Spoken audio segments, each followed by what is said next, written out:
having multiple qualities. Got it in one take. Oh, baby. Now there's echo because I forgot to mute. Sorry, chat. Anyway, we got that sorted. Alright, let me hear myself talking for a second. Yeah. La la Yeah, la that sounded right. la. Comparison to us. So we guys both have to talk. Hey, how's it going? How are you doing, Justin? I'm doing pretty good. I'm actually doing great today. Yesterday sucked. Day before that was great. It's kind of a roller coaster. I guess like I'm a little lower than you, but not Okay. that much lower. This is why I needed to make sure. Oh no, it's the wrong I window. also have my mic a little further away. I can hear your stream a bit. Yeah. Where the fuck do I turn? Okay, where's the system volume? Oh, you can? Then it should be further away. Yeah, I can hear me a little bit. I also screaming a bit because these are full closed headphones and I just can't hear myself and I'm not used to like. And I have autism and ADHD and in that nebula, tone control is a real hard thing sometimes. Hey, Stalled man, you sneaky fuck! 32 months, surprisingly not my longest subscriber. Nice. I think that is warm disease at 38 months. Oh wow. I feel like someone had 40, but I don't want to scroll back and find out. I need to do the Twitter post, which I totally forgot. Can you tell Elise is very tired right now? I'm not. I'm drowsy from my meds. Drowsy.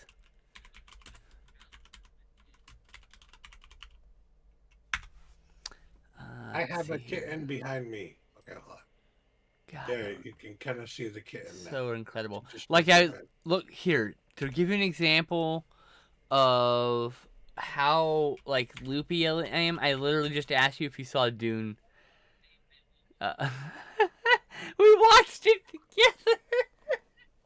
I didn't originally say anything. You saw Dune, right? Yeah.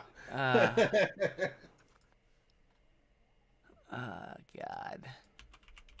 Told you I'm a bit drowsy. I also need to post my brand new Discord.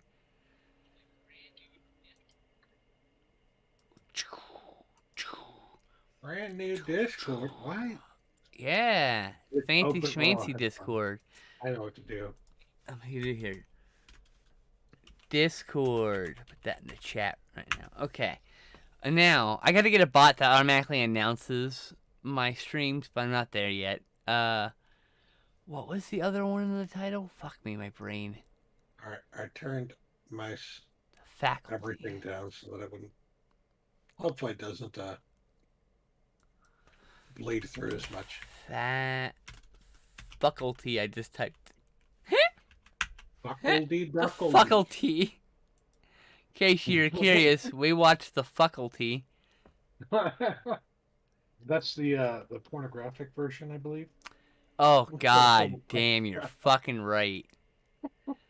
Why do you have to be right about this? Oh god. Alright, I don't know. Ooh, The Crow would be another good one. That's another really popular one. Oh yeah. Sorry, chat. I actually should have got this all set up before, but I just, like I said, doped up brain from my prescription meds. Well, it's funny, my prescription meds. It's the best way to do things. It's funny that my prescription meds fuck me up more than the weed. Like literally, I smoked like 6 bowls with my friend earlier because we hang out on Wednesdays and have like a 2.5 hour smoke session, and I am gonna smoke again before the end of the show, but I want to make sure some of the drowsiness is gone. Couch tomatoes movie chat. You gotta have to deal with the fact that I'm gonna talk out loud. Movie chat is live on Twitter. It's live on Twitch, actually. Twitch. No, I shouldn't say live. I should just say the internet. It'll block all that. I shouldn't even say live. It's happening now. Today we cover so much stuff, but here are the highlights. The Crow. 1994, I want to say. Wrong window. Wrong window. Wrong window. 19. I got it. Okay. And then The Crow. Halloween Kills. 1994. It was Halloween Kills from 1994. Dune. 2021. I wish you had seen Possessor or Titan, because what a fucking incredible movie those two are. Like, just unreasonably good.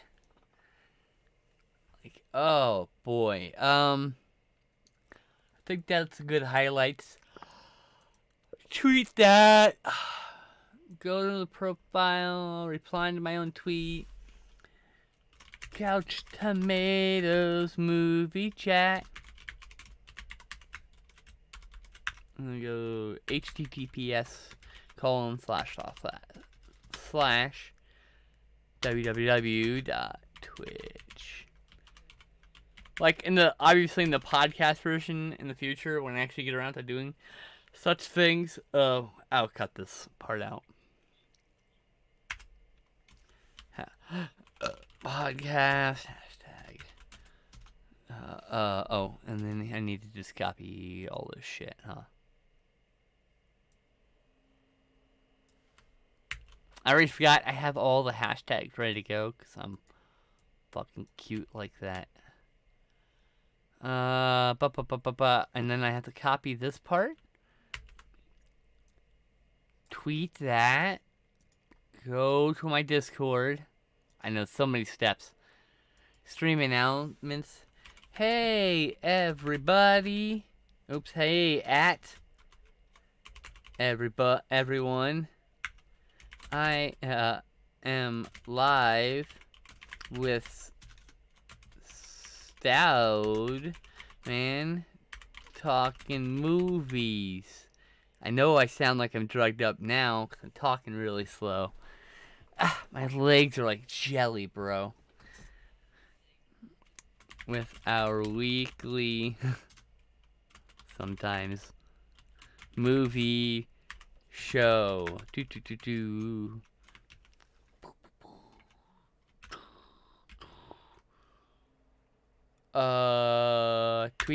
There we go. Post. There we go. Sorry, chat.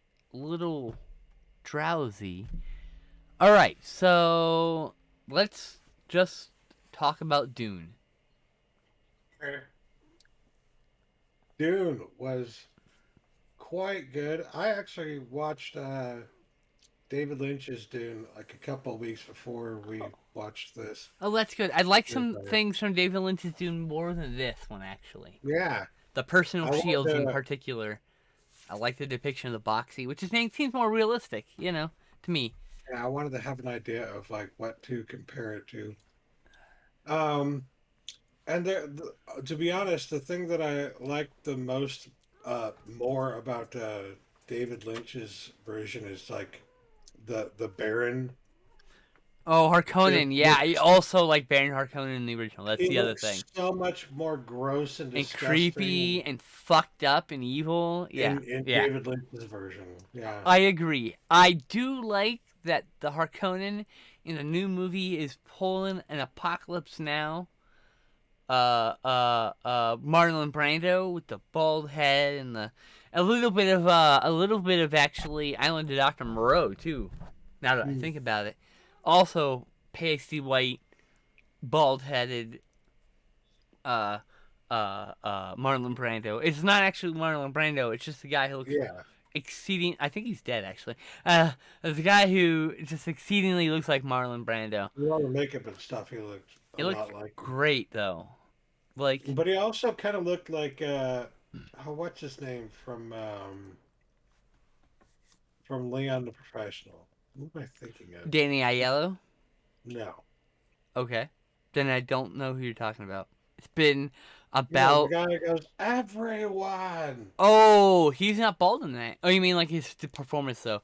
That is Danny, not Danny Elfman. Fuck, what's his face? Ow. What's his face? He's Commissioner Gordon in Batman. No one Yeah, things. yeah, Fuck, I'm blanking on his name. yeah. He's an incredible actor. I mean, like incredible. Like what a twisted, fucked up movie, man. When I first saw that movie, I saw it on Ow. HBO, Come on.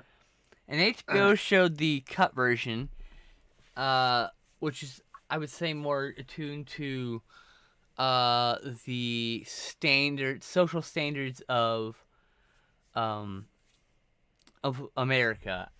Meanwhile, it's a foreign film, and so like even though it takes place in America, it feels very like the way it approaches sex is a bit probably hard to swallow for some people nowadays, because it is with a young girl and a man, and he's refuting all the romance, but there's a lot of kind of uncomfortable scenes, and Hmm.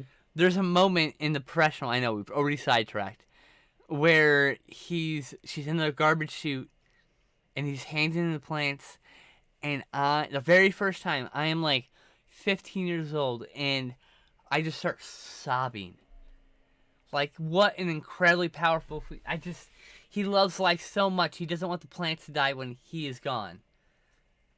And like that's oh God, that really gets me. He's this hitman Gary who. Oldman, that's his name. Here, Gary Thank you. Oldman. You looked it up. Yeah, the facial features of that guy are what like made me think that it was Gary Oldman at first. Yeah, That yeah, and his voice sounded very much like Gary Oldman. yeah. I mean, he was But doing an then when they find interesting out mix it's of things not here. him at all, it's like, okay, what? Okay, so back to Dune. What's interesting to me for Dune is I haven't felt that sense of wonder with the movie since I saw Star Trek on the big screen in the 90s for the special edition. Like, I felt like I was watching something special of a sci fi big budget studio film. I mean, it'll never be the same kind of special as, like, Life is Beautiful or something, right?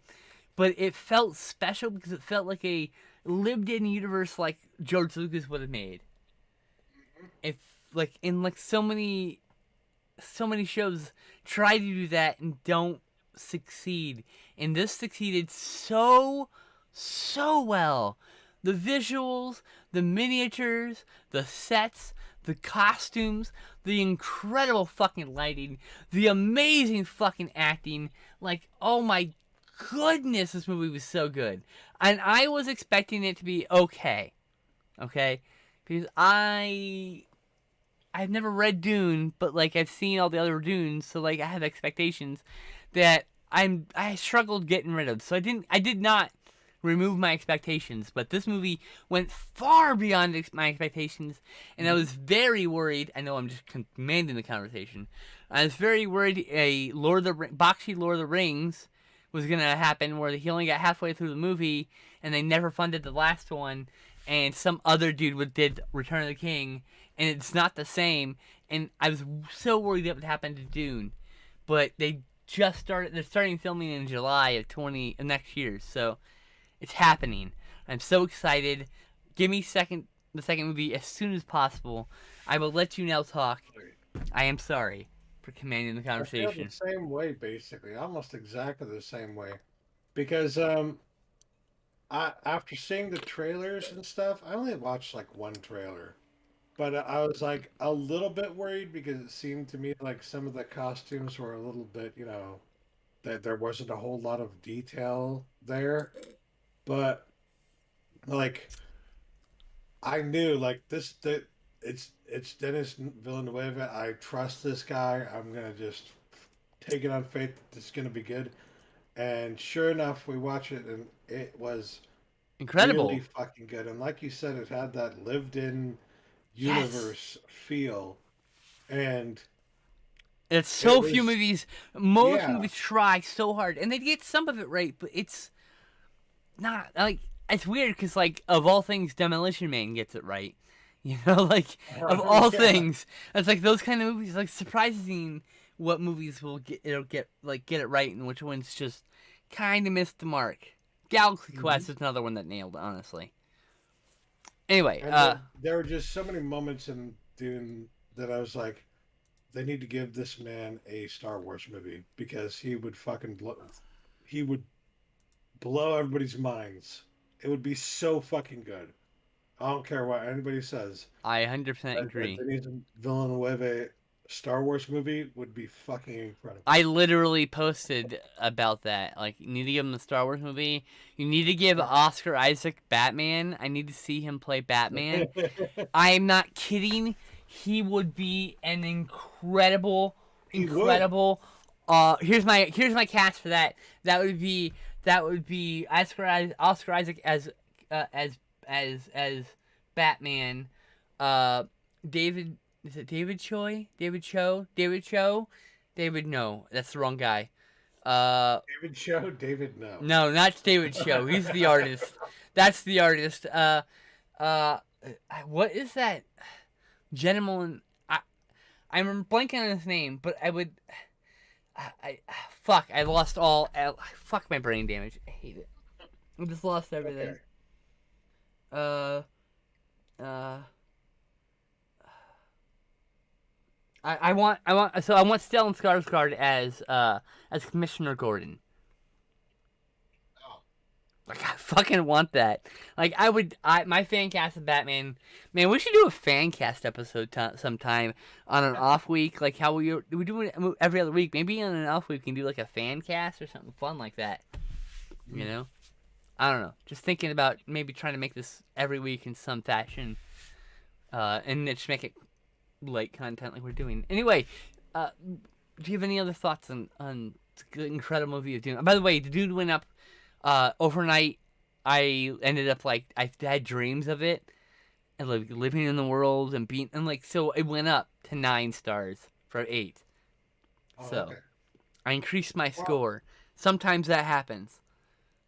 I will say this: I really enjoyed the movie, but I did feel like, you know, David Lynch's Dune. They cut certain elements out of the story because, of course, Of course, time. studio interference, and they weren't willing to There's make it into a budget two issues. film thing. I think they You slashed know, the budget at some point. it was a different time in Hollywood. It was a different time in filmmaking. They wouldn't have fucking split a movie, one story, into two films. Right. Was a very rare thing for that kind of thing to happen. So, and Star Wars had just fucking come out and just been successful. Nobody believes that you're going to be able to do that with Dune at that time. Nowadays, you might believe you can do something like that, and that's I why mean, they're doing things like that. But even every cut of that movie is like offensive to Lynch, and the only reason and he has like, even on his director's cut, it's an Alan Smithy like credit. You know, mm, like it's like he genuinely is disappointed in Dune, and I wonder if someone like offered him to do Dune again. I can understand why because it's like it genuinely does feel like his influence in the film has been cut out. Like Completely. you can Ex- see I would little I would signs of it here and there, but it's just like it's bereft of Lynchian the the aspects. You word I know? would the word I would describe is excised because it feels excised. Mhm. That would be the big $5 word for you. But there were elements of the story that they cut out in the Lynch film that I felt like made sense. To put it into perspective, um, there's a part in the new Dune where the new version of Dune, and it's Dune. If you haven't seen or read it before, I don't know what to tell you. But I haven't read you it, know, but I've seen all the versions to live, put it as action wise. simply as possible, so as not to spoil too much, they escape into the desert. I'm not telling you what they escape from, but they escape into the desert, and then uh, one of the one of their uh, guards or whatever rescues them from the desert. They go back to uh, a safe area. And then they have to escape to the desert again later for other reasons. Right? So it's like desert, back, and then desert. Whereas in the Lynch film, it's just escape to the desert, the end. Like Yeah. there's no back and then forth, Hmm. you know. And I can kind of see why you would cut that because it's like except for one or two character moments, which I mean, I could, they are important, Mm-hmm. but except for those one or two character moments, it's not really the most important hour or so of film that needed to happen, you know? Mm-hmm. So I can understand why people would be like, okay, but why did you need to tell that part of the story except for one or two characters in that part of the story? But the other half, maybe they are And more important there. yeah, yeah. So, um, Mm-hmm. but at that level, I was like, yes, I can understand why some people would be like, this is long and drawn out, and they're going to make a 3 hour movie, a sequel to it. I can't believe it, you know? Mm-hmm. I So, can't wait. but because of that, like, yeah, it's a little long and drawn out. I don't care what anybody else thinks about that, but I will say that's why I give it an 8 out of 9 because it is a little And long and drawn out, and there are parts they could have cut that weren't necessarily necessary, you know. But I'm kind of also glad they didn't cut it out because it's like it's more authentic, it's true to form. But um, yeah, my complaint is like more source material, I guess. I hate the trope of the prophecy to be fulfilled. It feels like it's just so overdone. The prophecy well, says you're gonna now save it the is, world. but I okay, not understand. now it is. It was I understand. overdone then too. Yeah. But that's why it's a 9 out of 10 for me. Like, It's like, same problems you had also. I'm just, like, yeah. but I mean, like, this is a almost 3 hour movie and it was enthralling. Mhm. Like, so interesting to look at every frame. Oh, hey, one of these. I was gonna say Yes, the that score was amazing. Sorry. about your commentary on the not liking the prophecy Just being story overdone at this point. being overdone. I was gonna say like, well, I don't know if it was overdone at the time that Mm-mm. he wrote it, and then I was like, well, wait a minute, like even the Bible is a prophecy story. Like, Excalibur yeah, and it was well overdone by that point. I just thought, yeah, the prophecy that he'll save everyone is kind of like, I get it. It's because it speaks to a human commonality that we all feel like if we had a destiny, maybe we'd have more direction in our Mm. lives. But like, I just, I was my only complaint, and I really loved that movie. So good. Mhm. I've been slurring too bad, have I? What I haven't been slurring too bad, have I? other than when you just slurred when you said slurring? No. um, let's do Jigsaw if you want to. You can just pass and Okay. stuff if you want. All I really have to say about Jigsaw is that it was an okay movie. Um, Yep, but honestly, like it really made me feel like, did we need to revitalize this? Really? Like, still another sequel after that too. it's like if you're going to revitalize a franchise, the hope is that you're going to add something to it, or that it's going to be really, really good and make people really excited for it again. And I watched this, and I'm just like, nope, just the same old shit, different day. I, Yes. there Yeah. really wasn't anything to write home about with that movie. It's like a 5 out of 10, 6 out of 10 movie. It's I okay, gave it 6 out of 10. but So. nothing that makes you think, man, we need to bring this back. We need to Mm-hmm. keep this going. Exactly. I 100% agree with all that. I literally have nothing to add to that conversation. You literally just said all the bad. At all. You just summarized it well. There you go. Um, brute force. Brute Force was fucking incredible. Incredible. It was a really good movie. 1947. Jules Dassin. I can't remember how to say his name. He's a very notable director. He's a bunch of his movies in the Criterion Collection, including this one.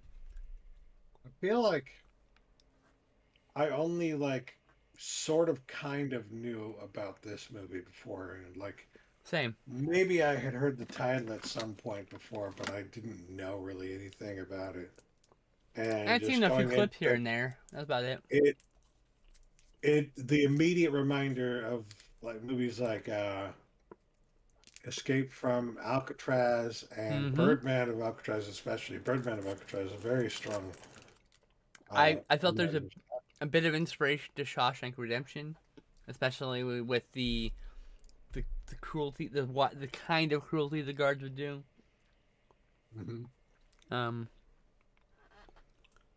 but But yeah. it's no surprise that it was made in the 40s because there were very strong elements of film noir in it. And I Mhm. get why people would then want to call it a film noir, but it's not a film noir, guys. It's not. It's a crime Literally, film, sure, I would but say literally almost every peer person out there says it's a critic, a historian, whatever, calls it a film noir. So I'm just Mhm. gonna put it out there. The lighting is incredible. I just disagree with them. That's all. That's It's fine. just like okay, but other than the lighting and the the shadows and everything, other than those aspects, what makes this a film noir? None of the story elements are even remotely film noir. Mm-hmm. So please, please Spare me. spare me. Ah, I knew you were gonna Exactly. say that. So predictable. Um, But yeah. yeah. That ending. Wow, what a fucking ending, dude. Mhm. That there's like that one mistake that just kind of ruins like that one thing, and I was just like, fuck, what the fuck? Every little fucking thing kept happening. It's like it was so realistic in that manner because like nothing goes to fucking plan. Nothing ever goes to plan. This movie is like, oh. And true to its name, brute force. It's very brutal. It's a Mm-hmm. brutal movie, especially for that era. Now, I mean, this is just barely removed. 1948, right?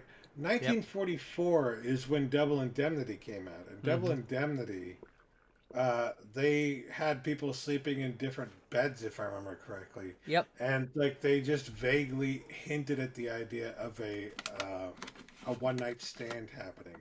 Mm-hmm. They couldn't actually say or show that kind of thing happening. They didn't show any kind of skin. They didn't show any kind of sexual anything. They just it was 100% innuendo. Then 1948, you get this movie, and you literally just are seeing people fucking like shot, Bro, like in a modern action film, like you would see in a modern action there's film. one scene, a moment where a guy jumps into a truck and they shoot real fucking bullets at the truck and shoot at the window and miss the actor, but like they could have killed that guy. Like that is before this is before squibs were invented, so it's a little harder to Yeah, like break I glass. wanted to believe. I mean, there has to have been some way they were able to get that I effect mean, done it without could have been shooting. creative trickery, but my god, I think they just fired bullets. I mean, Mm. easily he get cut in there. They replace his legs with dummy legs. His legs are hanging out of the cab. That would be one of the most impressive uh, edits I've ever seen. You know what I mean? Like Mm-hmm. for them to have like a cut and another cut It cuts to in the dummy between legs those for a two brief people. second. Real bullet shoot the window. Cut back to the actor. You know. But Yeah. this movie's incredible. 10 out of 10. 10 out of 10. Hmm. The Very way, good movie. the way it talked about abuse of power, how men get to the point where they abuse power, how almost anybody can be corrupted. You know, it's powerful. The movie's very powerful. Powerful. And how even the good people, like, not that they get corrupted themselves, but There's that no good people in this corruption. movie. That's the other thing. Well, no, the warden was he was genuinely trying to fight against the Oh people who were yes, trying he's to the fuck one him up. character. The Yeah, warden's the one innocent man in all of this. and that's why they were pushing him out. They were Yep. just like forcing him out. Yeah. Oh, what a great fucking movie! I highly And recommend. Brute Force. It's on HBO. So. the symbolism, it's somewhat subtle at parts and not so subtle at other parts. Mm-hmm. But the symbolism between this and Nazi Germany, what's happening in this prison, um, It's very is intentional, probably. probably given the era, literally 3 years after the war. Mm-hmm. eh, oh, I can almost guarantee it was intentional. I had to have been. I feel like it had to be in there, This guy's literally acting like Hitler. Like, what the fuck? right? Let's see here. I can't. He's the subject of the Hollywood Blacklist list. Really? Yeah. I guess it's not so surprising. We just talked about why that might happen.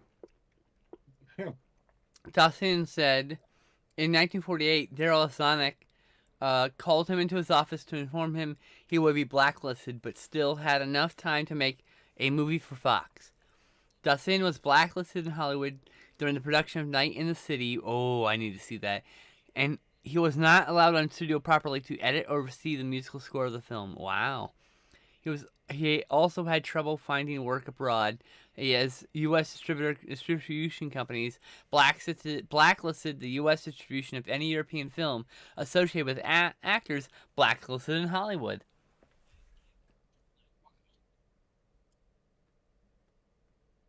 So yeah, There was a very weird period in the fucked up late time 40s and 50s, and I think even into the 60s, a but little bit. mostly in the 40s and 50s, where right after we had just gotten done, like essentially working with the communists to beat the Nazis in World War II, we became very anti-communist because the truth that we don't ever want to talk about here in this country is that even the Nazis said that they were inspired by us and the way we treated certain members of our society. So go figure, certain members of the upper crust and of certain classes decided after the our victory in World War II that they were going to fight back against that kind of stuff. And well, Victory. McCarthyism, yeah, McCarthyism was born out Close of a that shit. fucking McCarthyism to me just strikes me as fucking sour grape sore loser shit. 100%. Like, nowadays, at least. Oh, wrong window. Shit. Uh. Oh, where'd he go? What else have we talked about? Hmm.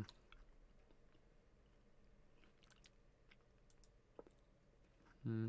It's alright. Add the movies as we talk about them so I don't forget. I'm gonna skip the addiction 'cause I can't remember a damn thing about it.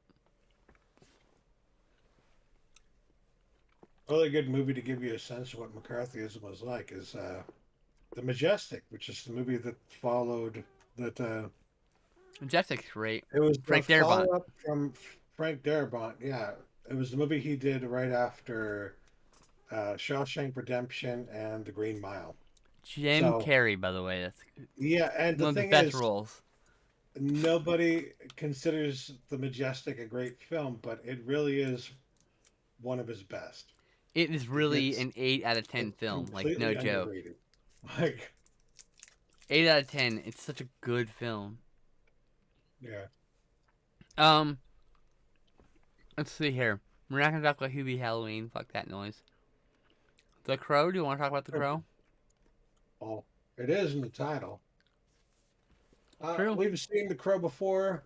but we wanted to revisit it because it's been a while. A couple years. I think And we saw it in 2019. yeah, we both love The Crow. Big time. Um,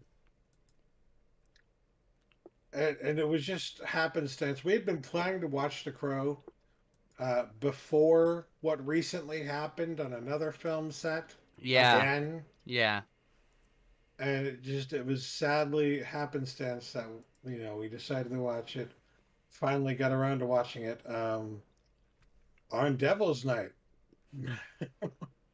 Fire it up, fire Fire it it up. up. But I still love this movie. I think it's great. Ernie Hudson is fucking amazing as usual. Brandon Lee. Um, we don't get to we get the scenes we do get to see with him are nice, and then the ones that you can tell like it's just a guy in a mask. Kind of, you know. It's actually what it is. But It's they do it very CGI well. face swap basically. Back from Oh, in 1994. they did it very well. It worked I pretty mean, damn yeah, a well. lot of money was spent on that. They literally had a second investor because the film shut down. A finished movie, including lots and lots of effects. But yeah, I love that movie. It's like populated by a Also, million character actors. Michael Wincott is Bernie probably my favorite character actor in the movie. Tony Todd has a minor role that I completely forgot about until I saw Hudson. him. um, and the soundtrack. Not enough people talk about the soundtrack. I think I had the soundtrack when I was younger, and oh my god, it's just filled with bangers. I love Yep, it. I'll agree. Nine Um, Inch Nails in there. I think a couple Nine Inch Nails songs actually. The Cure. Great, yeah. great music. It's a really good And goth then album. what was that guy's name? The guy who's like the T-Bird. Who's the actor who plays T-Bird? He was also in The Warriors. Yeah. These warriors come out and Yeah, play, it's that guy. guy. Yeah, Barking from the Crow. Yeah. I Mm-hmm. remember my brother told me a story once about how when he was in high school, he and some friends ditched school to go see The Crow when Nice, it came out, and they weren't technically old enough to do it, but nobody really cared at that time. It was in early '90s. Nobody really cared. awesome.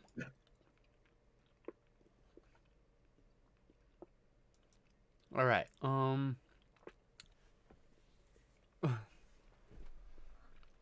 Uh, do you have anything to say about Exorcist 2, The Heretic? Um, oddly enough, I feel like that's the better of the movies from two and three, but I remember more about three because of Brad Dourif. I will never forget three because of Brad Dourif. Uh, but I don't know. Two, no, I don't really have much to say about it, honestly. It Same. was good, Ex- but very forgettable.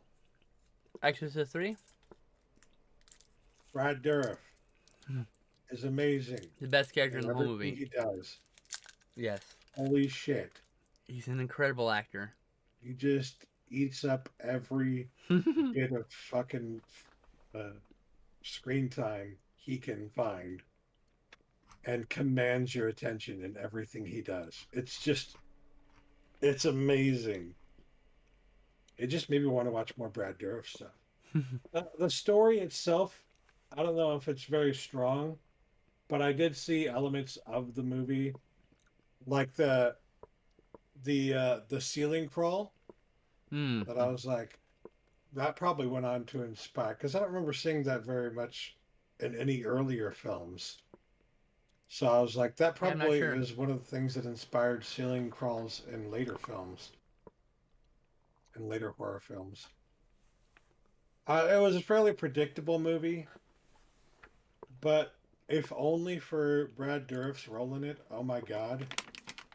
Don't just think, oh, it's one of those cheesy sequels that I don't need to bother watching.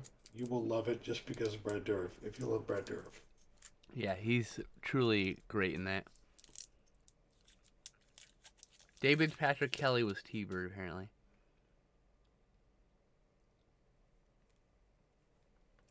Um, who else was in three though? The guy George C. Scott. He's so good too. I love him in horror movies. He's I watched in Chandling with You earlier this year, and I watched it again for Halloween. That's how much I love that movie. and he is. I feel like he's almost trying to compete, although they're never really on. Well, they are at one point on this same in the same scene together, but it almost feels like he's trying to compete with Brad Dourif for fucking commanding your attention in this movie. Hmm. But it almost comes off almost comedic in his attempts in this movie to try, because it's like it seems to me like he doesn't know when he's supposed to deliver a line with force, because Hmm. sometimes he'll deliver a line with force in Exorcist 3 and it's like, but why that part of the line, like why did you yell at the halfway point of the line and then like whisper the last part of it, like I know, that's kind of interesting. I wonder if it's just a case of bad direction. Or a weird direction, maybe? possibly. Maybe he felt like, I mean, it is George C. Scott at that point in his career, like he probably had the power to be like, no, this is the way I'm delivering it, Yeah, deal with it. Yeah. it's probably true. Uh, uh, Halloween Kills. um I've seen a lot of takes on this movie since it came out, and the ones I tend to agree with are that I like it, but there's probably a little bit too much going on in this movie in terms of story elements. Mm-hmm. Because, I mean, there are things that I liked that they did, but then there are things that I didn't like. What I liked was that they essentially make the town of Haddonfield a playing character in trying to stop Michael, right? But at the same time, it's just like it just feels so all over the place, you Mm-hmm. know? It almost feels like they could have stretched this out, and it might have been better if they stretched it out into multiple movies, you know? Yeah, it's weird that the heart of your movie, Lori, Jamie Lee Curtis started out such a badass in the first movie and just becomes basically useless in a hospital bed the entire time in this film. Mm-hmm. I feel like it was padding. You ever watch an anime and you're really deep in, and suddenly there's a fucking clips episode or whatever? Like, motherfucker, I just watched all this. Like Dragon Ball Z, and it's like fucking 10 episodes to get through 30 seconds of in world time. It's such ridiculous time dilation. um I do feel like the way they touched on mental health in the first Halloween 2018, Mm-hmm. was, I really appreciated that and I really loved it, and they bring that back for this one as well. And I feel like that's maybe one of the reasons I felt like they did had to do what they did with Laurie's character, but I don't necessarily think that's exactly what they had to do with it. It's just it was fairly predictable what she ended up doing, Yeah, it's and weird. I almost wanted them to like subvert my expectations. They Like, never did, not for a single second. Everything I thought was gonna happen happened. mhm. There's some commentary about like who he kills and when he kills, and that he kills a kid, and like sorry, spoiler. I have on burns with him killing a kid since he's literally never been shown killing children. It's like he deems them innocent up to a certain age. or something like that. So it feels like. It's Mhm. kind of an unwritten rule. It's not an official rule. So I was literally like taken aback when he killed the kids. It did feel kind of like they were.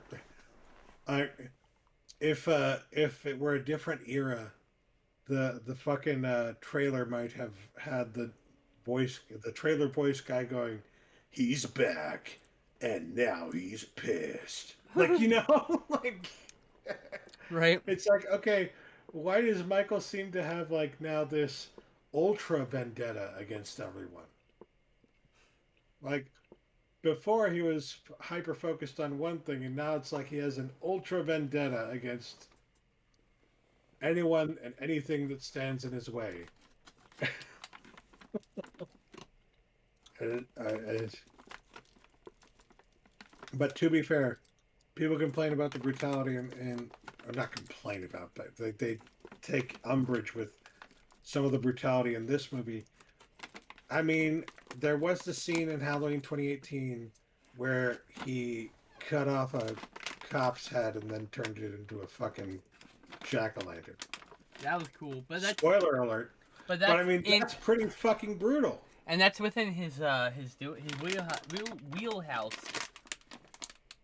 Cause We like, don't mind because it's a cause cop, he's don't we? cause like two things like Michael Myers stole the headstone of his mother and like posed the first that girl as like his mother. That was from the first movie. I mean, and so he's been shown to have kind of a flair for dramatic.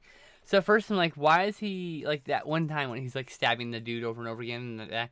And I'm like, why are you putting like 19 knives in him? And like, because he was trying to find the perfect knife. Like, I get it now. Yeah. And he Also, was the thing making I didn't smart. put together when we were watching it was that couple. Oh yeah. The woman was actually the same woman from Halloween 2018 Oh. that took the group to see the took those two reporters to see the headstone of his mother, Oh right. Sorry for and he the. was in the yeah he was in the cemetery at the time that happened, so he saw them. So it's like Yeah, I think I he remember that. would Yeah. remember them and You know who think I would they were. remember that considering I saw it like literally 3 days before we watched Halloween I Kills. didn't. I missed it myself. I didn't remember it either. Interesting. But yeah, like I liked Halloween Kills. What did I give it?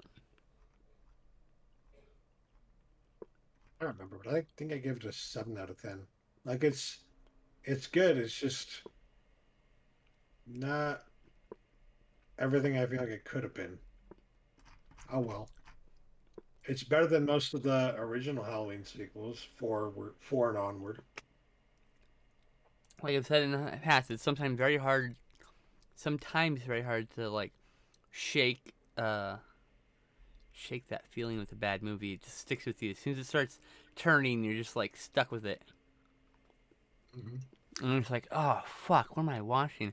I don't think it's a bad movie. I give it a 6 out of 10, but Yeah, I mean, I can't overstate how much I did really like the idea of turning the whole town of Haddonfield into a playing character and their motivations and their bloodlust coming into play, mob them mentality. almost becoming worse than Michael in some ways. So, Well, I mean, in some ways they are because they're not supposed to be. They're not a I think serial killer. at the time you mentioned, what are the chances that this is commentary on what happened in 2020 with the protests and stuff? I don't know if that's necessarily the case. They didn't really pinpoint anything about that in particular. It's possible. You could make the argument, you clearly did, but I just don't know if I buy that. I don't know if I buy it. It's just an idea. Yeah. That's why I mentioned it. It's like it's a possibility. It's worth mentioning. This is potentially something that inspired them to create that a town of Haddonfield being that kind of a character. Really interesting if Michael took off the mask and blend with the crowd. You know. Hmm. He's the one who helped kill that guy. Like he causes the town to kill somebody. That's what I would do. Yeah, and the way it ended was, I kind of had a feeling they were going to go for something like that. I just didn't want them to, and then yeah, it happened. But I have a feeling they probably knew most audiences weren't going to appreciate that part, but they did it anyways to be like a stab in the heart of the fan base, like Michael Myers stabbing right at you. From the heart of hell, I stab at thee. Yeah. So 6 out of 10 for Halloween Kills. I'm actually excited for Halloween Ends because hopefully Halloween will end. And I really really want them to do after that is turn it into an anthology series like it was always meant to be. I think now the audience would accept that, you know. And I think it'd be really cool to do a direct sequel or connect it to the Season of the Witch in some way, just as a start of the new like anthology series or whatever. Do a remake of Season of the Witch. That's what we were talking I don't. about. I mean, I do. I mean, I wouldn't be okay. I would be okay with the remake of Season of the Witch, but you really could just do a sequel set in modern times, and like you can talk about the aftermath of Yeah. the Silver Shamrock you can talk about the aftermath of the Silver Shamrock. I can't say that for some reason.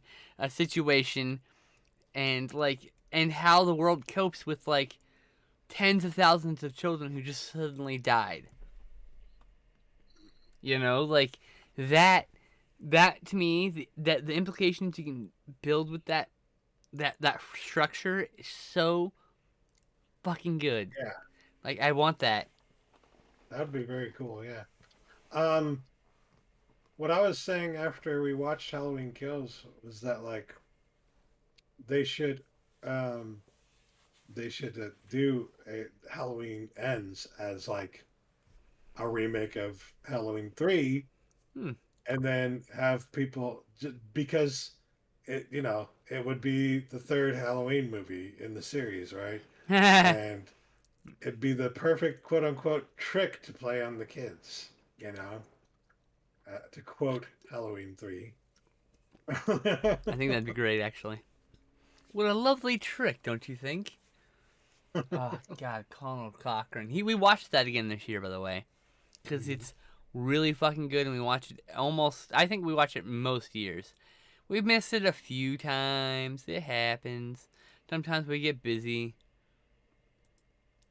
But yeah, we watched the Season of the Witch, of course. On to It Part 1. Ah, yeah. We're gonna have I some saw this movie stuff in to talk. theaters with my nieces, and I remember them screaming when he came out of the screen. Oh yeah. That scene. I Um, really I really liked the first movie. It's mhm. a solid 7 out of 10. Like genuinely like creepy in some parts. Yeah. The people floating in the ground like in a trance or whatever, that stuff seems so fucking wild to my brain. Hmm. So yeah. I liked this one. I can't remember if I had any important discussion. We talked about it a bit afterwards, but I'm kind Yeah. of blanking. I feel like I brought up a good point. Well, then I can't remember me either, obviously. it. Brain damage, which is something I actually have. But I really like it. I think Sarsgaard, I think, is the guy that got to Yeah, play Pennywise. he's so Was a perfect fucking fucking choice. creepy. He's so creepy. Yeah, God, he's so exactly. creepy. Yeah, And we actually watched both chapters in the same night. So we double billed them. We had a good 5.5 hour movie. yeah. Um, I think the first movie, I don't know. I initially liked the second movie better, but the first movie was really good and made me want to watch the second movie, you know? Yeah, same.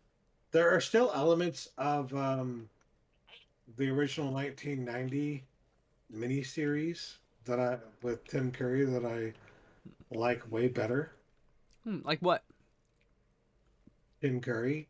for I love Sarsgaard as Pennywise, and he is Pennywise probably from now until for pretty much the anyone who's next seen it. really good character they get to play it. Any kid seen that, that's their Pennywise right there. Yeah, 100%. And I get that. but for me, it's like Hi, I Skeletor Head. Sorry. I can't get over Tim Curry's depiction of Pennywise. Will always be my favorite for that reason. And other really weird, creepy things that happened in that movie, like the way they got the balloon to bounce down the street. It's like, I still don't know how the fuck they did that. Right? I have no idea. It's No clue. really creepy. And then they And got this that one, you creepy know what they did? music. They CGI'd it. I mean, it's like Mhm. that. So like, there is a bit. See, for me, like practical effects add a bit of magic to the movie, and it helps you like trick the audience for a brief second that this could be real, and which is what you want, because that's when they're sucked into the movie. Then it's not that he believed it's real. It's like a split second.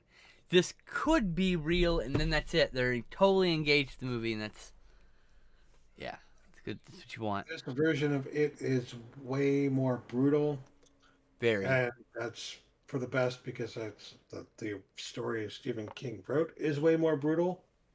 And I think this one is a little bit more true to the uh, book than the original miniseries was. And I would And I appreciate say that. removing the orgy at the end of the first chapter is probably a good idea. Yes. They did went with a completely different thing, which I really liked. I really liked. I mean, there was so much in the movie I really liked. Mhm. And then the second one starts out with the most pointless hate crime ever depicted on film. These characters are just brutalized for no other reason than to say that Pennywise is back in some reason, but it's like you could have done this with any character, and you chose two gay men on purpose because you know what that imagery means to people, and that is exceedingly exploitative, and I was kind of disgusted with part two because of this. Like, Yeah. we had a very lengthy discussion about how it's offensive, and yeah, it's just, I mean, and that's not the end of the movie. It's just like one part of the movie, but God, that's such a big part of the movie. You know, like I, I don't know. It's more just that like you didn't need to do that way, you know. Oh yeah, And exactly. and it's like traditionally Pennywise goes after kids. So Yes, exactly. why would you specifically go after two It's gay a men? trope that a lot of cis people do called bring out your gay, no, burying your gays is what it's called. And it uses the shorthand of a hate crime against gays to signify these are bad people, generally speaking. And that is really fucking lazy and really offensive. You should never do that, filmmakers. Just a heads up. Mhm. I didn't even think about it until you explained it to me. I was like, Mm-hmm. oh, I get it now. And the Like, other trope that's here that a lot of cis people like to do is the gay lovers who don't get to have a relationship because one of them dies or whatever. Like, that's at play in this too. mhm. And it's like, what did that serve?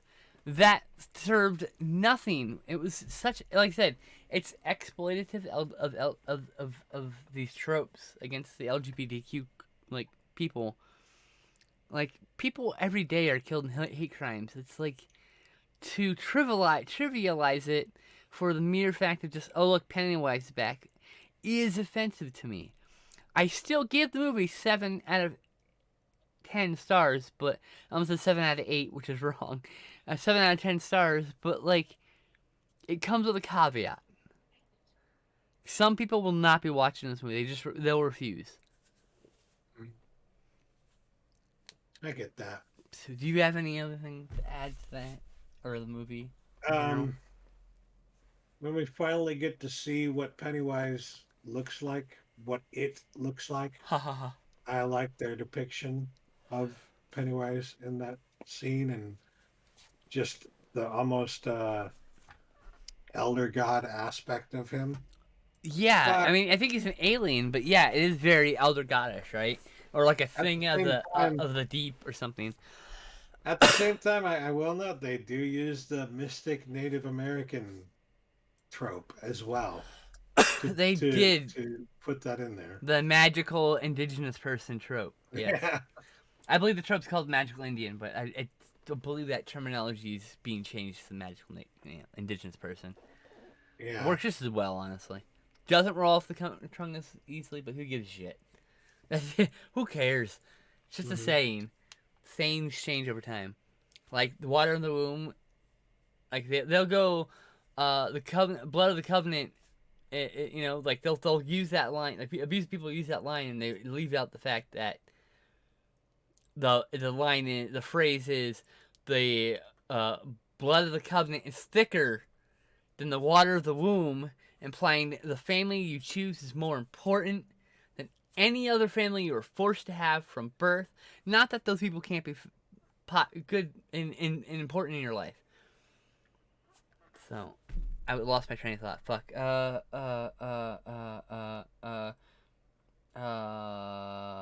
Shit. I had a point to add on to it with this, and I'm sorry I lost it. It's not even it's not the cannabis. It's the progesterone make me loopy. So for people don't Okay. know, I'm a trans woman, and I know I've got a beard. It's called a depression beard. And I take meds, and some of the meds make me very tired, just out of the blue. I sleep every day for like 2 to 3 hours. I fell asleep at 7, and like woke up at 10, going, "What the fuck?" I slept. I was 8. I woke up almost at 11. I slept 3.5 hours without meaning to yesterday, as an example. So I apologize, everyone. It seems like I'm meandering. I'm on a prescription drug that kind of fucks me up a little bit. I might keep saying that. I'm sorry. Anyway, did you have anything to add to the? Um, just that, like the whole elder god aspect of it, like people have touched on that before and talked about how the character of Pennywise is very similar to an elder god. And Mm-hmm. so that they touched on that well before these movies came out. So I thought it was nice to see them go Embrace. that route Yeah, in yeah. in this movie. Absolutely. The embracing of that is nice. I love when movies embrace fan canon Yeah. or fan supposition, fan theories, real actual theories. Because guess what? It's just a theory. Anyway, Again, theory. God, and half the time they're not theories. Next Yeah. we watched Underwater, and this was a really fun movie. What did I rate this? Man? Only 7 out of 10. It was almost an 8. It was almost a 9. But like, what the biggest flaw for me is, it needs 15 minutes of character building, 10 to 15 minutes of character building at the beginning, so that we can care about Kristen Stewart and all this.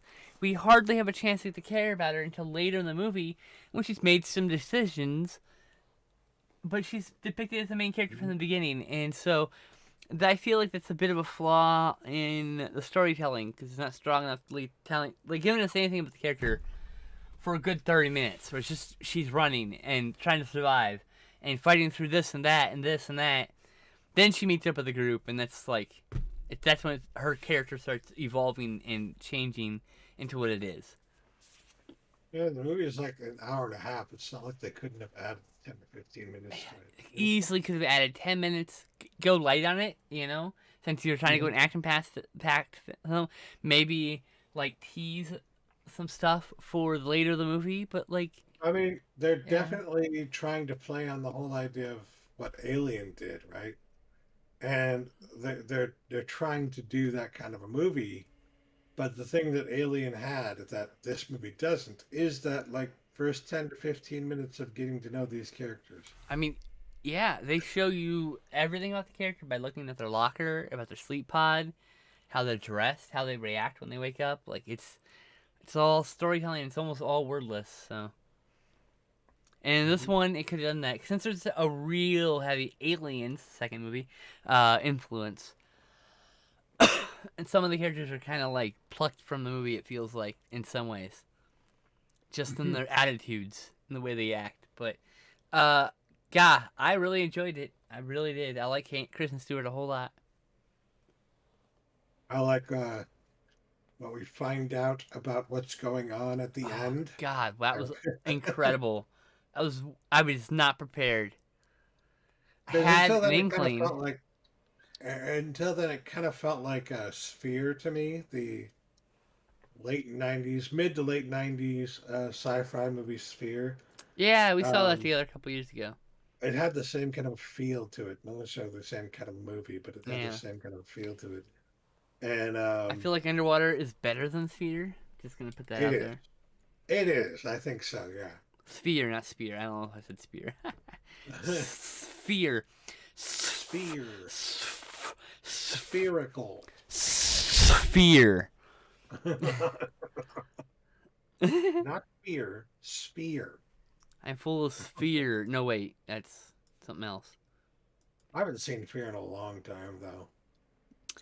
I I have don't remember much of anything about it. I mix up Fear and Primal Fear because they're basically the same fucking movie. Oh, They're not really the same movie, but they were released really close to each other, and so like my brain just goes to the same thing. One of them is Edward Norton. I remember that much. That one I've seen a few times. I think that's just Fear, if not mistaken. I don't remember. I don't remember either. That's the problem. I just remember the evil-looking, cute guy's face on the Cute cover. guy. Oh, Justin has a crush. You know what I mean? In the mid '90s, they always had like the pretty boy in those roles. You know, like Yeah, and Josh like if you, Josh Hartnett, for example. yeah, like it. Look, one of the people we're going to talk about in another movie Oh yeah, soon. that was a first time watch for me too. I guess we'll just use that. Oh, hold on, I gotta back up. As a Uh, segue. yeah, we're gonna use that as a segue. Go ahead. Yeah, and we're gonna segue directly into The Faculty by Robert Rodriguez. Which, Yes. at first, like, here's a thought I had while this movie was happening.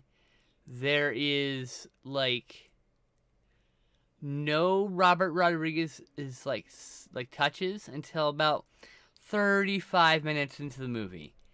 And finally there's some like references to Sam Raimi and there's more of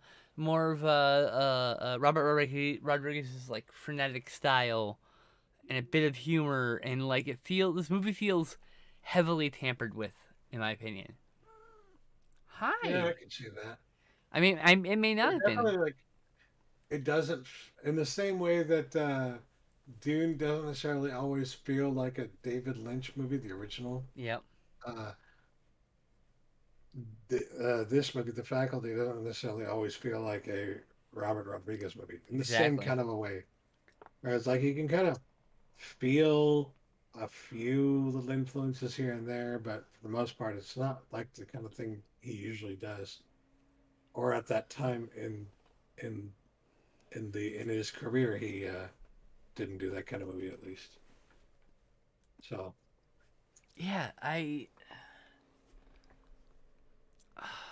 but I um still say this is one of the better movies of that era. One of the better horror movies specifically because there was a lot of trash that came out around that oh time. yes. Here's I okay. Especially when it was trying to be like fucking teen scream, as Roger Ebert called it. Here's my fault. Here's the big thing that bothered me. It's a Kevin Williamson film, and they being the studio clearly told him they wanted a Scream but for sci-fi movies. So everybody in this movie is a smartass about sci-fi movie lore, in the same way that everyone in Scream is a smartass about slasher lore. And so it's a little on the nose with this, like, it doesn't feel as natural as the other stuff, you know, like it feels Yeah. out of place. Anyway, Um, and maybe it does, and maybe that's where that came from. Probably is where that came from. But I also kind of liked that because, I you mean, would. at the time there was Scream, and there weren't any other movies trying to be Scream. So this was taking Scream Are in you a different fucking kidding direction. me? There was a glut of movies trying to be the next Scream. A glut of them. The fucking slash movie was dead until Scream came along. Isn't dead means it was just in the margins, you know. There was Yeah, still but Scream indie was films. 1996, right? Or 96 or 97. And this is 98, so it's the next Yeah, year. So yeah, that's my that's what I'm point. saying. It's Well, just that's Scream, but for that's sci-fi that's my movies. point. There weren't that many movies right around that time that were But trying to do this, there especially going the were. sci-fi route. Not in sci-fi, but in horror there was. And so, like, uh... I can't think of any off the top of my head, but you're probably right. I just can't think of any. So yeah, apparently he was in fact asked to write a movie like Scream. And, like, I feel Oh, like, that's that you just called it then. That yeah. makes sense. Because, look, I'm not here to toot my own horn. I went to film school. I've watched Mhm. ridiculous number of movies. I've including interviews and fucking commentaries, and this shit happens. You just gotta. A lot of times you gotta make decisions on the seat of your pants, and sometimes those decisions are the incredible wrong decision. That is filmmaking. It's a gamble in every aspect. And he tried to do Scream as a sci-fi movie, and I think in that aspect the faculty does not succeed. I don't think it's a bad movie. I think that is a thing that drags the movie down a little bit because these characters take fucking time to sit there and just babble on about sci-fi lore, and it just feels really forced. That stuff feels Yeah, forced. well, I would say what makes it not work necessarily as a Scream movie is the fact that they Oh, I feel much better don't already. really spend a lot of time doing that. You know what I They mean? It's do it like, like 2 or 3 times, and it's like that's why I said it feels forced. It feels like they did reshoots, perhaps. I bet they did reshoots, honestly. It would yeah, not shock me if they did rewrites and reshoots on it that. seems like they had an idea for a sci-fi movie, Hmm. and then they were told to do a Scream, make it like Scream, and then they added the dialogue to make That's it fit. that's what it You feels know? like. He has this script, and they're like, "Hey, we like your script, but we want to ride out the coattails of Scream. So can you rewrite your script and add some Scream-like self-referential sci-fi references that will make the hardcores and the audience go wink, wink, nudge, nudge?" And being a consummate writer who wants a fucking paycheck, I don't blame him one bit. He did his fucking job, and he did a good job. As in, like, he wrote those scenes, and I think if he had like probably had time to rewrite again, he could probably made those scenes feel less jarring, less sticking out like a sore thumb. I should say, not jarring. Yeah, They stick out like a sore thumb. That's what it is. they do really, don't they? Like, Like, of course, yeah, that character those was not scenes, about just those those scenes. kind of things. Yeah. It's like everything else about this is like fucking great. Like the creatures, I think the CGI is great. Even for like '97, it's really good considering the budget it's in. Uh, the concept of the aliens, the everything about this movie, the casting's great. There's so many great characters in this movie, actors in this movie. I mean, like Elijah everybody. Wood, There uh, are like 20 recognizable names who are big names now, big-ish Josh names. Hartnett looking like the doofiest he's ever looked. I, I swear to God. he looks so His goofy. hair looks so goofy in this It's like fucking. every movie from the start when he starts in his teenage years until now is led up, and his cowl gets bigger and bigger in each movie. It's just and then at some point he did something. I think Sin City helped change his his deal because Mm. people take him a little more seriously. Maybe he did another movie. I don't want to diminish his acting. I had no problem with Josh Hartnett. His appearance. From the '90s, he had a permanent cowlick. I swear, in every movie, it just out of nowhere, he'd get sweaty, and there goes that cowlick, you know. But yeah, I really like the cast here is really excellent. The directing's really excellent because Robert Rodriguez, he couldn't make a bad movie if he tried. Yes, even Shorts is better than you think. It's not a great movie, but it's well directed. I Of mean, course, watching it now, the funniest thing about this movie to me is just the fact of like what actually ends up killing the bad oh guys. I don't want yes, to give too much away, but it's yeah, just of like, course, oh, so the drugs he's been peddling all this time are literally just caffeine pills yeah. with a few extra additives from around the That's house. what he said. Extra things added around the house, but literally the main ingredients caffeine pills. He says And, it. and He the said way it in they the scene, react to caffeine is fucking hilarious. like it's What the? cocaine, super cocaine. You just start laughing and getting all giddy. It's like, it's caffeine.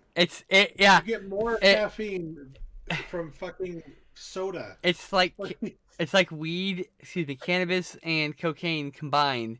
So you snort it, Yeah, it's white, it makes you giggly uncontrollably for a little while. And you but know what? apparently, well, yeah, They apparently plant caffeine and can give you payoff that. at the plant and payoff for later, which they didn't even use. Because later he takes the drug to prove that he's not an alien, and he doesn't have a giggle fit, even though shit starts hitting the fan, and he would be having a giggle fit right now. And so Yeah, I feel like that the plant and payoff that doesn't pay off very well. I may have missed yeah. the payoff point, but I feel like that was supposed to be the payoff point, since it focused on him heavily when the laughing fits happened. Hmm. I Good point. that could have been a reshoot or a rewrite, and it just had, or like the scene was cut. Maybe the pacing was wrong. There's a million reasons why it could have been cut. Okay, and I understand. And once again, that's not a criticism on how the movie's made. Just a notable issue. But I really liked it. I mean, I think I gave it a 7 out of 10. Like a really solid. Yeah, I gave it a seven Yeah, out of ten. A really solid review. it's definitely a 7 out of I'm 10. gonna buy Fine. that fucking movie. I'm gonna probably watch it again in about 5 or 6 years. When I go, is that good again? Yeah, it's pretty good. Cause I it's would, I would buy it again if Scream Factory released. oh, 'Cause I don't even really like Scream Factory that much, but it's a it's perfect mood for if them, you know. Scream Factory or a UK Arrow. company, Arrow, Indicator, Eureka, Yeah, yeah. yeah, any of those they released it, I'd be all over that shit. I had to let the cat out. Take the reins for a moment. Okay. I also have Kitty. See. Um, the faculty, I remember seeing it at the time, and at the time I wasn't as well versed in film. So, um, I didn't know a whole lot about what made a movie good. All I knew was like I enjoyed that movie, and I hadn't even seen a whole lot of horror movies at that point. The horror movie experience I had at that point was like whatever was on television, and then maybe a few movies that I rented. So like Chat. of I'm those sorry. movies in the '90s, that was it. That was Uh, what? Go ahead. I do apologize for what was probably echoey double audio. I forgot to turn off my speakers because I have the speaker dial and a headphone dial. So I turned the headphone dial so I can hear you, but I forgot to turn down the speaker dial. So both Oh, was audios. that echoey? Okay. Oops. So sorry if there's some audio issues. I didn't notice any echoiness. Well then, good. Even better. In the podcast version of this will get cut out. No one will ever know that there was a problem. Very simple. Sorry to interrupt your thought. I would say I was gonna say I think like we need a movie like Cabin in the Woods for sci-fi movies. um, I don't know. I mean, I know it touched on some sci-fi stuff. It was mostly horror, so it's like I don't know what like a not just like Cabin in the Woods because obviously it's its own story, but like a meta movie about sci-fi movies that's also a sci-fi movie that's happened. You know what I mean? yes, but we were like 10 years away from getting that at that point. You know what I mean? No, no, I meant now. I wish there was a movie. Someone would make Oh, that. okay. I mean, like that's a movie I would love to see someone endeavor to make. Is I just you am know? still trying to fucking make the case that at the Sorry. time, it's the mid 90s. You have to remember what movies were there in the horror world and the sci-fi world, and what movies were not there. There goes the kitty. Um, uh, so like from what I had seen on cable television and whatnot, and from a few movies I may have rented at the time, I thought Faculty was one of the better movies of its kind, of its ilk. I'm thinking about movies like fucking I Know What You Did Last Summer, which I think came out like 97. a year earlier. Yeah. Yeah. So like that's the kind of teen scream kind of movie that it made me think of, but it took a different route, a slightly different route, not Well, entirely sci-fi different, but with it's it. slightly Yeah. different. And I really appreciated that. I really liked that Well, I because there do were all too. these other movies at the time that were not that good, that were trying to be I Know What You Did Last Summer. They were trying to be a teen scream and just But terrible. like you So said, like Scream started a new slasher boom, and there was a lot of not great movies. I need to revisit Valentine. Everyone swears by it, but I remember hating it. Right? Like, I will never watch I Know What You Did Last Summer series again. I've seen everything except the newest movie. No interest. Not Urban Legend. No interest. I think they're I will okay. always know what you did last summer. Oh God, Yeah. I Uh, didn't bother watching that one. Urban Legend's pretty good, but I just don't have like an affinity for it. You know, I never saw the sequel. But like, there are some that came out that were great.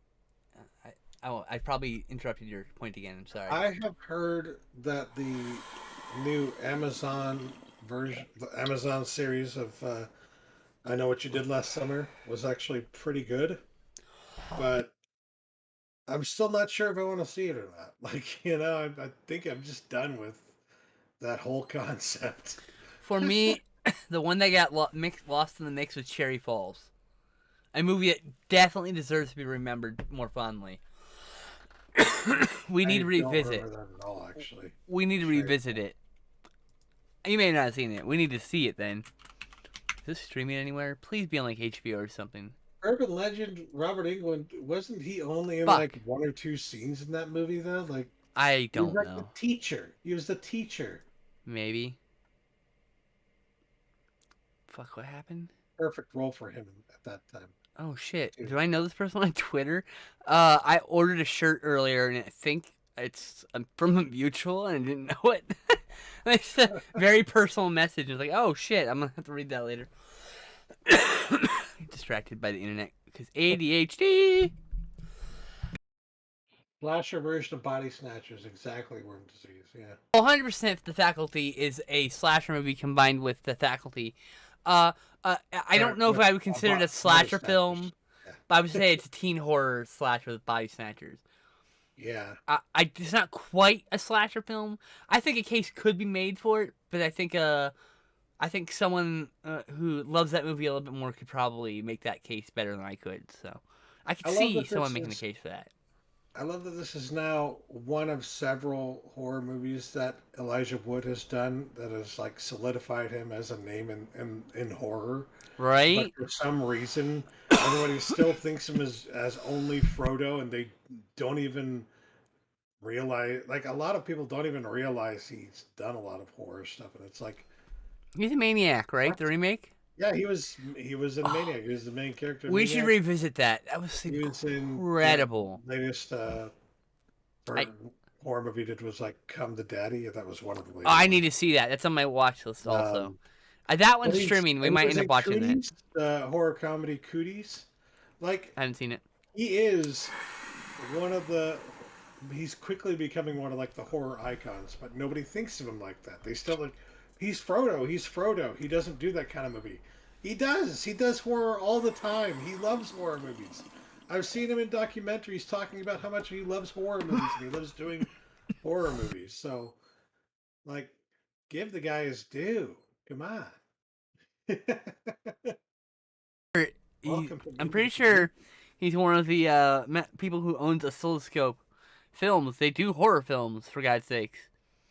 He Mhm. loves horror films. Like, he's been in dozens of them, and he's been in it since The Good Son. Don't you ever fucking forget. Early 90s, bitch. Yeah. Anyway, he's literally been He was doing in horror that with since a kid. Macaulay Culkin, right? He's literally been doing horror since he was a Oh, kid. And people still think he's just Frodo. I loved him as Frodo, don't get me wrong. Like, there's a new yeah. Amazon series, and if they ever get to Lord of the Rings, they're doing, like, some prehistory stuff, I think. Pre-Lord of the Rings stuff. But, like, they get to Lord of the Rings, I can't see anyone else playing him, and I will have a hard time accepting anybody else playing Samwise also. Yeah, yeah. Those are my two favorite characters, and I don't care what anyone says. They are in a gay relationship, and I love them. And it's a queer platonic gay relationship, so they don't fuck; they just cuddle.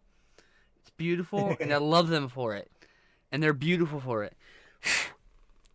There's so few representations of like queer platonic relationships, of genuine like I'm in love with you, but like we're just friends type that energy. I live for that fucking energy, by the way. That's a good fucking energy to keep in your life. Those are the people you keep in your life because they will always take care of you. Hi, that's me. Anyway, he was scary as fucking Sin City. He was. I really think that cemented him as a horror actor because he can just be really terrifying just by being himself and a little weird. It should. It should be solidifying him. But I just like there's so many people out there who still don't see him that way. It's like nowadays that's the way that I first see him as. Like Yeah. that's what I think of him as more than anything else. Well, other than Frodo, but it's just like. Yeah, of course. I mean, And then I remember the early days. He was in like uh, Radio Flyer, and he was in um, North. That movie everyone fucking hated, but I kind of it had was somewhat a fondness for. bad, but I could see how watching with a bunch of friends while being like drunk or stoned could be really fun. Riffing on it. Like, it's not like a movie you can't have fun with. I just did not like it as a movie. I didn't think it was a good Most people movie. don't like it. It's fine.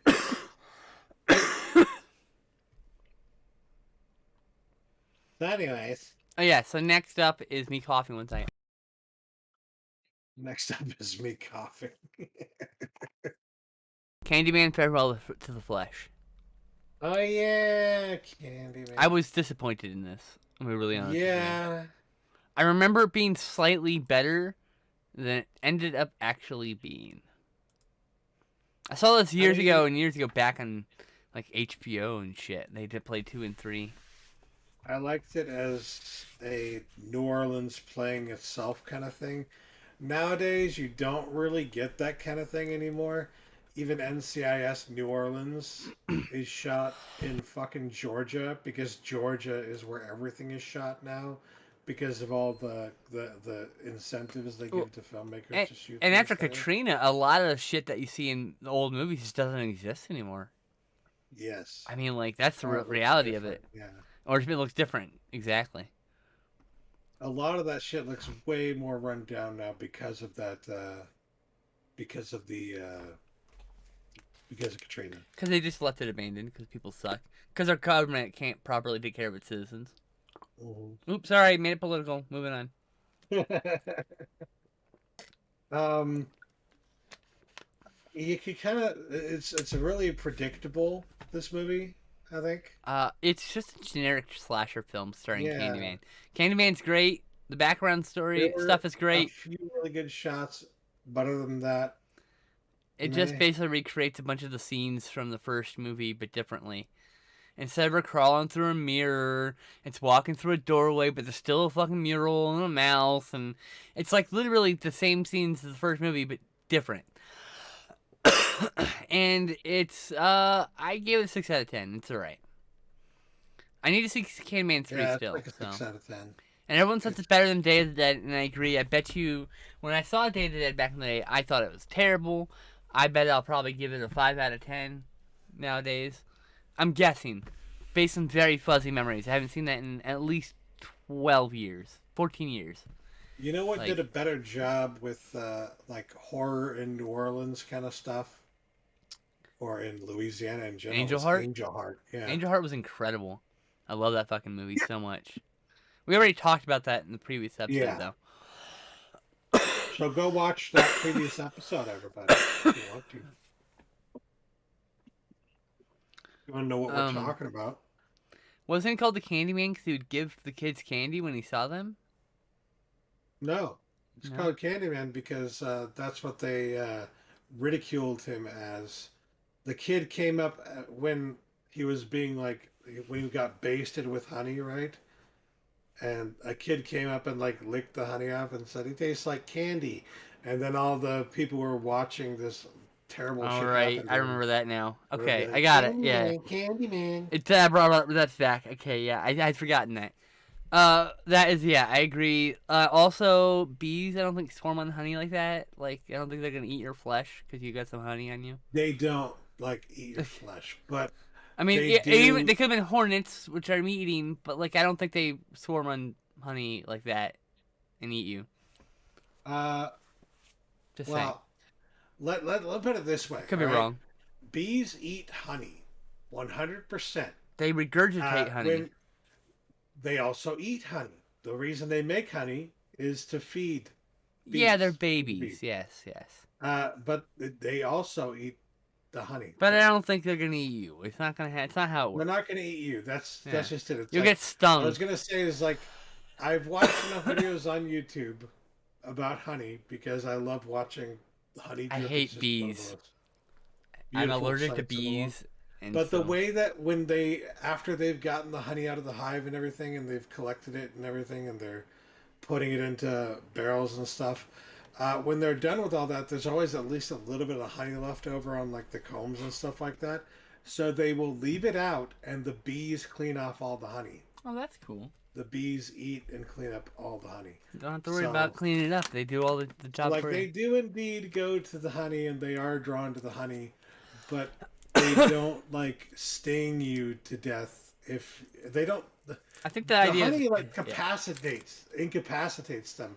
They gorge themselves on honey and then become incapable of doing Right. anything. So like they wouldn't fucking be stinging you at the same time as they're eating honey. It makes no sense. Okay, random question. Why do they call it a beeline when bees walk in like weird circular, random paths and not in straight lines? I have no idea. I have no idea. Uh, maybe it has less to do with bees and just like an A line and a B line. I don't know. I I don't have know. no idea. It's weird. Have to look that up sometime. Oh yeah. But yes, that aspect of his origin story doesn't make any damn sense. I did like the part when she clawed at his face and bees came out of the holes in his face. That Yeah, was like kind there's a lot of cool imagery. And the locations were beautiful. Like really, really set the mood. Like I didn't like hate the main characters acting or anything. I thought everything was fine. The script feels a little flat. The directing, some of the directing is like really good, real depth shots, and some of it's real like point the camera, people talk, point the camera. There's no flair to it. Some of it, and it's interesting that it wavers yeah, such a way. some of the special effects are really good, and then at the end you see a fucking paper house floating behind them, and it looks really, really bad. And Yeah, exactly. it looks like Ed Wood bad. I'm saying it looks really bad. I agree. It's really bad. Um. Yeah. I think next is 2 weeks. Last is 2 weeks. 2 weeks in another town. You want to talk Two about weeks that? in the town. The dude, who like took over directing for the director guy, and he got screwed. And I don't remember anything about this movie. Burt Lancaster's the alcoholic actor. He's trying to make a comeback. Now I do. There you go. Okay. Yeah. And part of it was the director had a heart attack, and he had to take over directing, and the director saw that as a fucking Yeah. Oh, that movie as a was betrayal. excellent. This That movie was is so fucking great. good. Oh my god. So this is a Yeah. 1962 film by Vincente Minnelli. It's a reuniting of Kirk Douglas and him. He is also in The Bad and the Beautiful, which I have recorded. But Vincente is Minnelli. I mean, is known. Well, obviously he's the father of live stuff, but he's also known for his like musicals. Hmm. Um, I do like the fact that we get to see like a little bit of the filmmaking process behind the scenes as Mm-hmm. part of the story in this movie. They reference Um, non-sync sound. yeah, You see them doing ADR. many references. Yeah, Like it's great. Mm. and You get to see real You get to see Cinecittà Studios, circa 1961. You know, mhm.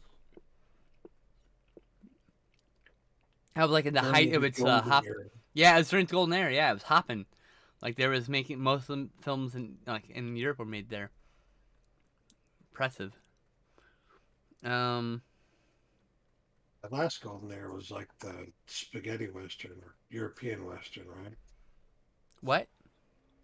Didn't Cinecita do a lot of spaghetti or They European they had a westerns? lot of movies in Yeah. general, just of all Well, yeah. varieties. Um, God, Oh, actually, take it back. We have two movies we should probably talk about, and then we'll be done. Well, anyways, this movie, the only problem I have with it really is like it's hard to remember it just by the title alone, as I just Yeah, experienced. 2 weeks in This is another like, town, which is, of course, uttered in the movie. We watched a movie called The Medium, but I literally dissociated for the entire fucking movie, so I'm just not gonna talk about it. okay. Happens sometimes. Uh, Well, I don't remember anything about it myself. Perfect. I probably really liked it, but I just don't.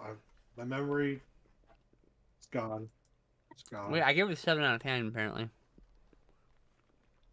Um, 2 weeks in another town is great because Edward G. Robinson plays the director of this movie, and Kirk Douglas is the Oh alcoholic yeah. actor. Hang on. The medium. Sorry. Kirk Douglas's doctor releases him from rehab or whatever to go work in Europe on this movie, in Italy, obviously, Cinecittà. When he gets there, he finds out that it was set up by his agent, I think, and his doctor, so that I don't remember what reason. So he gets there, and like literally, the director's trying to like figure out a way to get him in the movie. It's like because he can't, he's not gonna star in it now. He's gonna do something else. So he ends up becoming like the head of ADR, head of the sync sound or head of the re-recording of the audio at the end for the Mm-hmm. English dialogue. So like there's literally the first like 45 minutes of this movie is like really in depth with a lot of aspects of Hollywood at the time, which much of it's not applicable, but some of it still is. So Yeah. Uh, I that's what I love the most about it was just that it covers the what it's like to actually be on, not necessarily actually be on set of a film, but like what the behind the scenes kind of looks like in a mhm. certain way. The lives of the people who actually make the films, Absolutely. Hollywood plays itself, or in this case, Los Angeles Plays itself is my favorite documentary. We have Vampire's Kiss to talk about. Oh yeah. Um, was this the first time for you as well, or was it? Yeah, it was the first time I've ever seen. I remember seeing a few clips of it, like flipping channels, probably in the Oh '90s. yeah, and I've seen obviously all the clips of it on YouTube Yeah. because it's got some of the best Nicolas Cage freak out moments of all time. Yes, it's one Um, of the first actually where you got to do that. yeah, and It's you a could gold tell he standard. was definitely inspired by a lot of the early uh, depictions of like crazy people or whatever in films. Of Reinfeld or Renfield. His Brent movie Renfield. is Sorry. Renfield as a vampire though, or wanted. It's technically the story of Renfield, really, if you think Yeah. about it. I found out recently that Alice Cooper did a song about the actor who played Renfield, Interesting. named after the guy. It's a pretty interesting song. But yes, Renfield is, but as played by Nicolas Cage, and now I actually want to see Nicolas Cage play the actual Renfield. I'm sure he'll say he's already done Yeah, exactly. Already done it. Thanks. it. But yeah, he like desperately wants to become a vampire, and he Mhm. goes a little insane. And the director of American Psycho said that this movie was a heavy influence on that movie, on Patrick Bateman specifically, Yeah. and you can see it clear as day. Mhm. Um, I will say that his character is a total fucking A asshole. hundred And I thousand think percent. that's part of the reason why it inspired American Psycho, because that character is uh, Mm-hmm. like an unabashed asshole, and that's part of what makes him so, like, psychotic, right? Um, but in this movie, it's not really clear necessarily that he is, uh, you know, potentially narcissistic, has definitely like potentially personality disorder. Uh huh. Hundred It thousand percent. becomes clear, and he does spend a lot of time talking to, at least we think, to his uh, therapist or psychiatrist, one or the other. Can't really tell. Not really explicitly stated if it's a psychiatrist or a therapist, Correct. but regardless, they kind of you would talk about some of the same kind of things to each kind of person. So yeah, that's why it's not clear what she's talking to. But I love this movie. yeah, it's clear that he's got some issues, and but on top of that, he's just a complete and total asshole to everyone he knows and everyone around him. So that's why it's like, yeah, I can see how that inspired Patrick Bateman, and it's really hard to feel bad for the guy, you know. Yes, it is. I don't think you're supposed to either. But Um, it's also, it makes you feel almost weird when you're laughing at all it's the tragic ridiculous though. scenes. It's tragic because he's basically a person who needs help and he doesn't know, and he just it's his own undoing basically. Yeah, It's wild. It's actually and some of those scenes, you found out, right, that some of those scenes where he's walking around, like acting kind of off and crazy in the in streets public. The audio in it was public. just real public people. He didn't Yeah, nobody knew. those people didn't know they were actually being He's filmed. chasing some poor fucking people. It's great. God, what was there? What more is there to say? Imagine, audience, it's the mid 1980s. You're in New York, and some guy, and Nicolas Cage. You don't know who he is necessarily at the time, but Nicolas Cage just starts following you around, carrying a piece of wood behind you, and wailing, "Ah!" And you're just like, the fuck? Just imagine being that person. It's I think it's Nick Cage's best one his best performance. I think it might be his best performance. I mean like uh what's that one? Leaving Las Vegas and all, but like great, he played sad for fucking 2 hours. This he had a million different emotions, sometimes in the same scene. You know, just Mm-hmm. seems different. What did I rate this? I rated this 8 out of 10. Well deserved. People talk shit about Nicolas Cage, but then they talk about how much they love and enjoy the fuck out of his overacting. And it's just like, He's not well, which is it? overacting. Which is it? Do you love it or do you hate it? Uh, Do you love him or you hate People him? think he's overacting, but he's not. He's just an actor, and he's playing a character in a very, usually in a very precarious situation or whatever. So it's like, it. Yeah. I mean, like, how loud would you be if your life was in fucking danger? Pretty loud, right? I don't know, like things like that. It's like it's so weird. He's like, he isn't. It's not like he scream acts through his fucking movies.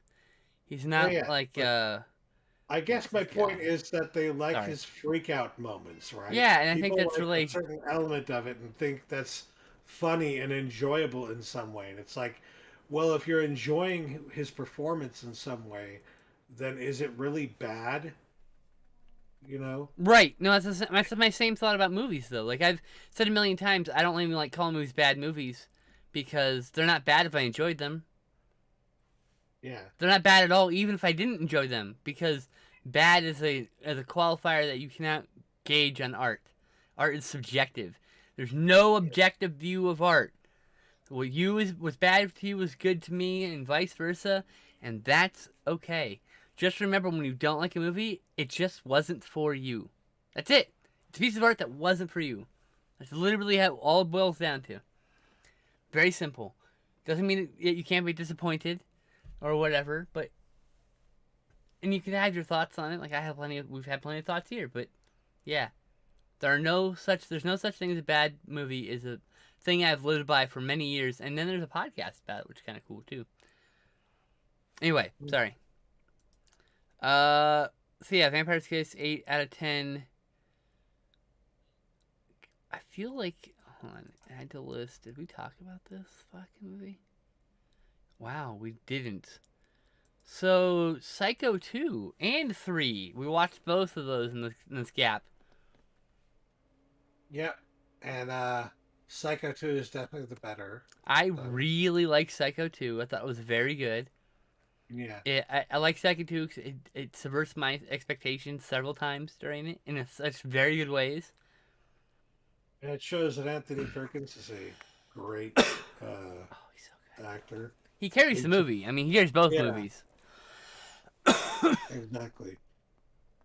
It's like you bring him back all these years later and you think, is he going to be able to do it? Yeah. Yep. He does a very good job. Yep. And it goes in a direction you don't necessarily think it's going to go. And then it goes in a direction from there that you don't think it's going to go. So it's quite good, I think.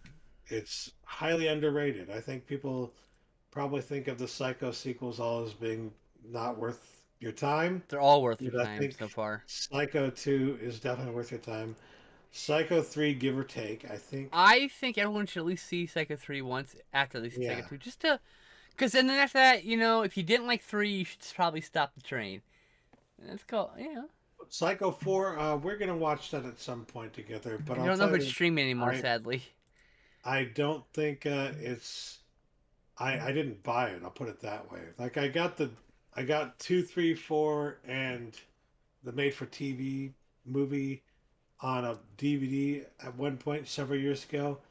But when it came to buying like the Blu-rays, I only got 2 and 3 I because Yeah. 4 is just not worth it in my I opinion. mean, and we've talked a bit again in the past how like you have to watch 1 or half-star movies so you can enjoy your 5-star, 4-star films, or Mhm. in this case, 1-star and 2-star movies to enjoy your 9 or 10, 8 or 9 or 10 star movies. I mean, really. The Uh, made-for-TV movie though was like really a trip. It's it's kind of weird in a lot of ways. I think it's something everybody should watch at least once. I But really like those 2 movies, and we'll see the fourth one and judge that here. Maybe you'll have a better opinion on it on the fourth one on your second viewing or third viewing. probably not. But the Probably one not. after that maybe. Bates Motel, the That's the one TV. I'm thinking. Yeah, that's what I'm Oh, thinking. About, like, not the base motel we're thinking of, or that you might be thinking of that just not the recently series, came out. We're and not the talking about the movie. one that came out in like the '90s. Yeah, the TV movie from So, the '90s. yeah, It was gonna be the series to begin with, and it never happened. I liked Psycho 3. I thought it was pretty good. I think by Psycho 3 it becomes uh it's like it starts becoming increasingly more complex for for Anthony Perkins' character to like Norman Bates to be able to like get away with shit. I just feel like by the third movie, like, how are you not just immediately just, oh, there's a death near Norman Bates, arrest him, he did it. Like, this fucker's been killing people for so long. So, Yeah. I thought the Modern Bates Motel show was pretty good. Um, It got to a certain point with it where I was like, okay, I'm done. You yeah, know? it wore on me. I explained that it felt like the show was bludgeoning me for the middle 30 minutes of every episode. Like, I felt like it was like, oh, really good start, and then it bludgeoned me over and over and over again with just bad acting sometimes, or bad writing, or whatever it is. Like, sometimes it It would just just felt be, like they were trying to tell a different story that had nothing to do with Norman Bates or the psycho story in and it general. Like, probably did eventually, but like, man, just every episode I was like, I think I'm done watching the show. Literally, me and Justin watched this for weeks and weeks and weeks. And like, nearly every episode has said, I don't know if I'm gonna watch the next episode. And then the end of the episode comes, I'm like, fuck, I want to watch the next episode. So there's good writing here, like on Bates Motel. It's just, it's one of those. It's a love hate show, like it you know. fits, right? It's like this would be cool if it was in a different series that wasn't named Bates Motel, you Perhaps, yeah. know? But I didn't Because at hate it. some point they're not really the they're going off to a location that is not Bates Motel, and you don't see Bates Motel for like several episodes. Right. It's like, okay, then this isn't Bates Motel anymore. What is this doing in this series? You know? Yeah, and I mean, uh, Norman Bates, like, I think he's perfectly cast in this movie. That Freddy guy, Freddie Highmore, is that his name? No, that's a different guy. What's his name? Who's the guy who played I don't remember. who played the Psycho in Bates Motel? That's all you gotta say. He didn't have a real name. It's the Psycho. It was Freddie Highmore, Oh, yeah. it is Freddie Highmore. Okay, I doubted myself. Yeah, that guy, what an incredible actor! First of all, like, seriously, the the best casting I can imagine. Because like, he wasn't like super well known, and he was a very good actor. And and Vera Farmiga, I can't know how to say Yeah, her name. Amiga. She was incredible. I mean, like, blew my. Hmm. She's great and everything, but like, she was exceedingly exceptional in this one in Bates Motel. So like, Yeah, I feel like she really gets a chance to shine here. very much. She, in a single scene, she'll be like, praise, praise, praise, and then boom, lightning. She's suddenly fucking wanting to throw you off a bridge. She's like, and you believe every second of it, and it's just, it's that she was so good. The two core characters of that show, they're perfectly cast, I think, for that show. So they're not. It's not necessarily the problem. The acting, I don't think, is the problem. I'll take it back. It's bad acting. It's definitely some bad writing, and it feels like they said they're bludgeoning my head over the head with the premise. Sometimes, like, bam, bam, bam. Hey, it's Bates Motel. Did you know this is Bates Motel? Hey, you're watching Bates Motel. Do you get it? Do you get it? Do you get it? Things like that. But it wasn't a bad show in any way, stretch of the imagination. I just got tired of that. Fucking up and down of every episode. Um,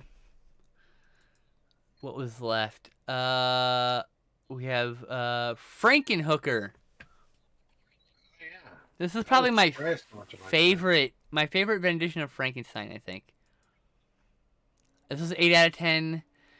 So this medical school dropout, like, loses his wife to be in a tragic lawnmower accident. So silly. Some movies never take themselves serious for a second, and decides to bring her back to life. It's kind of like Reanimator, which is also Frankenstein. Unfortunately, he was only able to save her head. So he goes to the red light district in the city and lures prostitutes into a hotel room so he can collect body parts to reassemble her. And then here he assembles her. Spoiler alert. I mean, you kind of figured that was going to happen. Yeah. Frank but what you Henenlotter don't directed this shit. expect is what happens afterward. And it's just really fucking cheesy in the Oh, best way. it's so fucking good. It's very fun. I It's such a fun movie. highly recommend Frankenhooker. It's on Shudder. It's worth your time. I bought it on Blu-ray. I mean, I blind bought it based on just my friends, my bunch of my friends gush about it. So, and I was told by them I would like it, and they all had like similar tastes to me. So I just blind bought it during one of the Arrow sales. You think it's going to be too silly, but it ends up being the perfect amount of silly. It never goes too far, and it never gets too serious for a single second.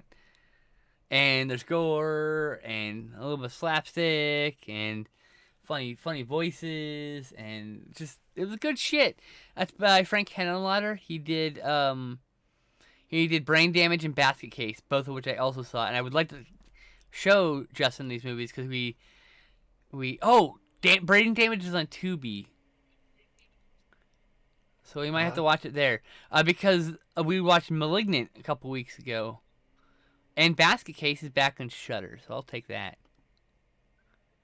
Excellent. So we will be watching those soon because we need to get his opinion on those. Oh, I gotta make sure I add these to the list. 1 second. This is not the window I want to be in. Add to list. Razorback. You want to take us on the tour of Razorback there? Jaws That was pretty with good. Yeah. just Jaws. That's all it was. That's all I first thought. Jaws with a big old, you know, Razorback pig. Yeah, it's a very large pig. It's not just any pig, and Yeah. it is exceedingly cruel. It like really plays the heartstrings a bit because it lets you like a character, and it just Land shark. yeah, it is very much a land shark. I mean, like it's brutal though. Like it's a very brutal Yes. animal attack film. So, Cruel Jaws then? Oh God, have you seen Cruel Jaws? No. Oh boy, you're gonna get subjected to that now. And Deep Blood and Great White and all the we're gonna end up having like a Shark Week sometime. The Jaws week, it should be just like any movie that was inspired by Jaws. Pretty much, yeah, exactly. Almost all of them were. So But yeah, this one was definitely way more brutal. It felt in some ways a lot like Mad Max. mm-hmm. Like just well, it was really like the imagery and like the setting and everything like that, and that's probably the reason it felt like that because of course Mad Max was shot in Australia. This movie is shot in Australia, Mm-hmm. so makes sense, you know. Oh man. But yeah, fuck, I lost my thought. Son of a bitch. I enjoyed Razorback. I didn't know what I was gonna think of it at first, but it was like an 8 out of 10. It's It a was really a good solid movie. 8 out of 10. It's like literally one of the best It's animal attack surprisingly films. well shot. Like it's really the cinematography is really on point. And It's I don't good. know if that guy ever did another movie, like the director or the cinematographer. I'm not sure, but like, yeah, it's like there's a little bit of Texas Chainsaw Massacre, a little bit of Jaws, and it's kind of unpredictable in a lot of ways. Hmm. And that's kind of I love when a movie can just completely turn my predictions on its head and like you have no idea who's gonna live or die. You don't know what the fuck's gonna happen in this movie. You know, they follow a character that you think's the main character, but nope, surprise. And it takes a while to get that nope, surprise, so it just keeps that charade up for a bit. Good shit though. What a great, great fucking movie. Also gave an 8 out of 10. It's up there in my top 5 animal attack films. So, uh, you need to see Titan and Possessor so that we can talk about those. Possessor's on Hulu. Titan is I don't know. You have to figure that out. Steve has it because it's not streaming just yet. For you can rent it, but not stream it on a service. So yeah. Do you have anything to add, my friend? We did this for 2 hours exactly. Nah, I'm good. We recorded a feature-length episode of the podcast about movies. So, there you go. Thank you, Thank you, everybody.